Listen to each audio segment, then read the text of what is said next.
Quando immaginavo me stessa, nei mondi distopici di un futuro sognato, mi vedevo come un'amazzone, come una guerriera, armata di macete. Adesso, che il sogno distopico lo stiamo vivendo, non ho nessun macete.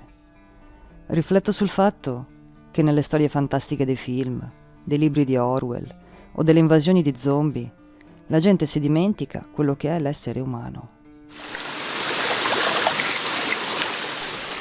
Mi chiedo spesso riguardo al futuro, soprattutto ora che la quarantena è cominciata anche qui, alla fine delle terre conosciute, e vedo come la paura sta arrivando, cavalcando l'onda delle notizie. Nessuno verrà a salvarci, né un predicatore scalzo né i cavalieri dell'Apocalisse. È tempo di seminare nei giardini, nei terrazzi, in casa. È tempo di esprimere la propria creatività. È tempo di scrivere, comporre musica, fare arte. È tempo di perdonare, noi stessi prima di tutto.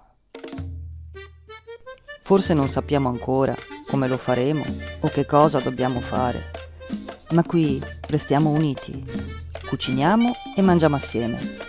Chiuderci in casa, come ci viene chiesto di fare, è chiuderci nel quartiere, trasformandoci in una grande famiglia che si aiuta e si ascolta in questi tempi confusi che stiamo affrontando.